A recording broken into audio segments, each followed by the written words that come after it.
I started at Electralith about 2 years ago. Prior to that, I'd had a number of years in venture capital and the lithium space. In fact, was CFO of an ASX 200 called Kidman Resources. That was in the lithium space. And that's really how I found my way into this role. More broadly, obviously grew up in the US, number of years in the US Navy, business school at Harvard, and then from Harvard into investment banking. And 17 odd years ago, while I was in investment banking, someone offered me the opportunity to move to Australia with Morgan Stanley.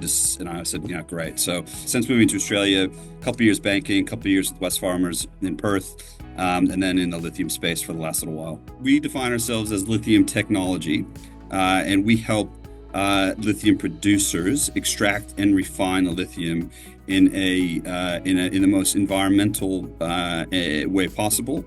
We use a membrane that's developed here at Monash University, and that membrane essentially causes lithium, or if it's used in the right configuration, to be pushed against the membrane. The membrane's like a screen, and only the lithium goes through.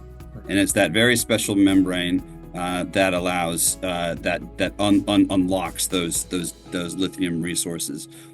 Because it only uses electricity and a membrane, we don't use water or chemicals, and that's where it becomes very compelling from an environmental perspective.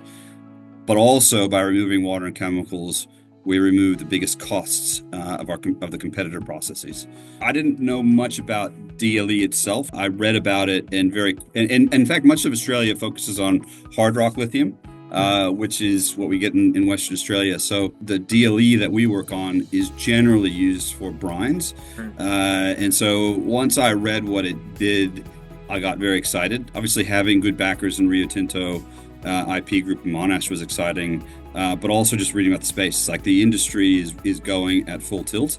And if what we believe will be the case, and what was presented to me at the time comes to pass, will really be changing the way that lithium is produced in a really positive way. So not just economically positive, but in a very environmentally positive way. So the lithium membrane itself is our special sauce. That's the real where the real IP sits.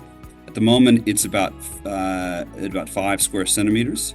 And it needs to and it's on its way to 64 square centimeters. Actually, that's probably more where it is at the moment.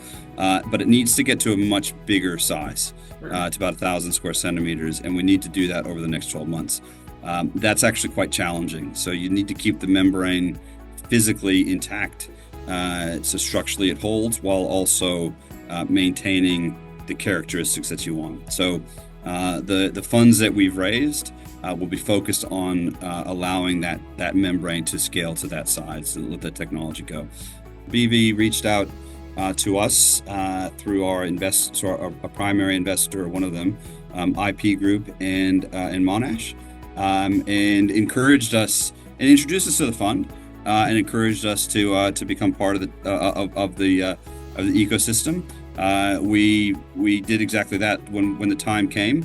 And that was when we launched our Series A. We started the process with the team, ultimately led by Michael McCready's, and through the diligence process has been good. Some really good questions along the way, and it's been very easy to work with, and a relationship that we hope to continue to grow. We don't really think about capital as being a constraint. If the technology is good, the capital will find you. So we look at it, what is it that Breakthrough Victoria brings us in addition to capital? And I think it's long-term capital, ideally further investment, if we do what we promised we'll do, and partner in helping us with partnerships in Victoria and elsewhere. So it's been a really good symbiotic relationship.